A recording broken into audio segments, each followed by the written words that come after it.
Hello, magandang umaga po sir, ma'am. Ako po si J.R. Aguilar. Ngayong araw po na ito, meron po tayong tao na tutulungan.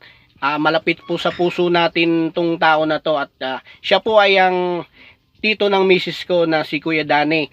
2 years po siyang nakikipaglaban sa kanyang sakit. 2 years po siyang nagdinadialysis. Ngayon po ay hihingi po natin ng tulong sa mga magagandang makapanood ng magagandang puso po nito at para matulungan po natin siya. Kasi alam naman po natin ang may sakit na dinadialysis na 2 years po siyang dinadialysis, napakahirap po lalo na pagka hindi maganda yung kabuhayan. Ngayon po sasama po tayo ngayon para po makuha natin ang istorya ng buhay niya. Napakahirap po, ang tao ay dinadialysis, sobrang hirap. 2 taon po siya nakamuntik na, 2 years, 2 taon na, 2 beses po siya na kamuntik na mag 50-50. Napakahirap po. Sa awa naman ng Diyos, nakakasurvive siya sa pamamagitan ng mga kapatid, mga kamag-anak, pamangkin. Lahat po nagtutulong-tulong na, pero hindi pa rin sapat. Minsan napapalya sa loob ng isang linggo, dalawang beses lang siyang dinadialysis. Minsan nasasala pa. Kaya ginawa ko po tong video na to para matulungan po siya at para sa kanyang maintenance na dialysis. At sana matulungan po natin siya. Kasama po tayo ngayon doon sa tito ng misis ko doon magdadialysis para makita nyo po ang kanyang kalagayan. Okay, babus! Puntaan na ngayon natin si Kuya Danny. Malapit lang naman siya sa bahay namin. Siguro mga ilang lakad lang nadoon na tayo sa bahay ni Kuya Danny. Yan, malapit-lapit lang naman eh. Mga ilang lakad lang nandito na. Okay, ngayon nakahanda na siya ngayon doon. Yan. Ito pala yung yan yung kapatid. Yan yung kapatid, yan yung lagi nagdadala sa kanya sa dialysis. Siya yung matyagang nagdadala doon sa pagdadialysis. Kaya puntahan natin siya.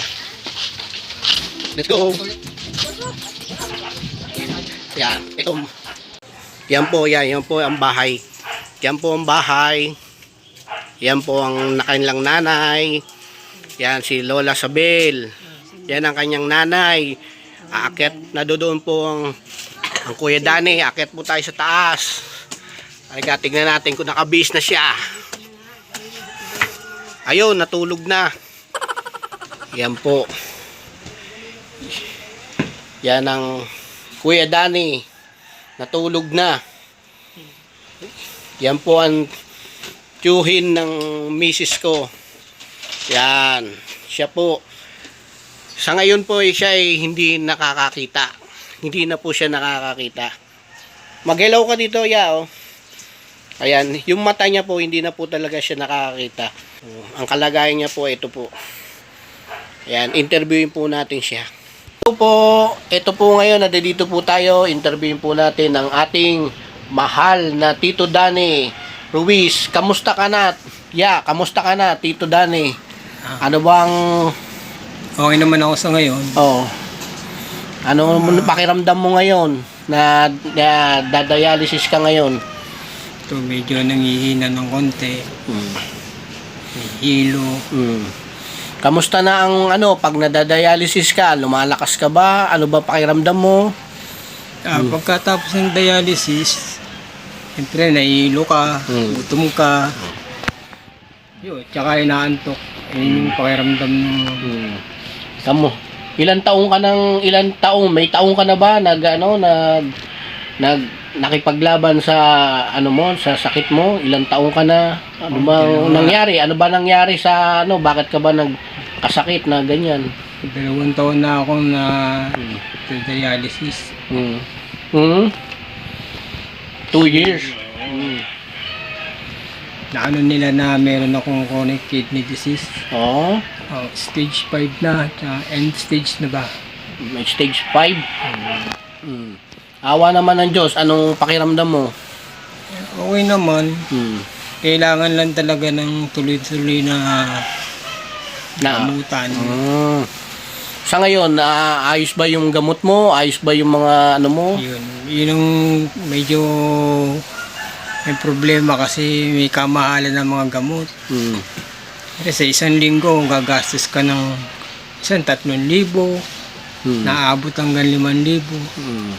Kapag ka nakakamiss ka na isang session, iba na naman yung pakiramdam mo, parang babalik ka na naman sa zero. Hmm. Kaya medyo yun yung mahirap doon. Kaya po sa mga may gustong tumulong sa aming tito na si Kuya Dani, at sana sa mga merong magagandang puso po riyan na sana po matulungan po natin si Kuya Dani Ruiz. Kasi 2 years na po siyang nagda-dialysis. Alam mo naman po natin na mahirap ang buhay ngayon. Kahit na pagsamasamahin po namin yung mga lakas namin at mga kakayanan namin, minsan hindi rin namin natutuguan. Kaya minsan siya na minsan po ay nasasala siya sa loob ng 1 linggo, minsan hindi siya nakakapag-dialysis. Kapag hindi po siya nag-dialysis, ang nangyayari po sa kanya, hindi po siya makahinga, nababalisa siya, tapos Wala ng balance. nawawala ng balanse.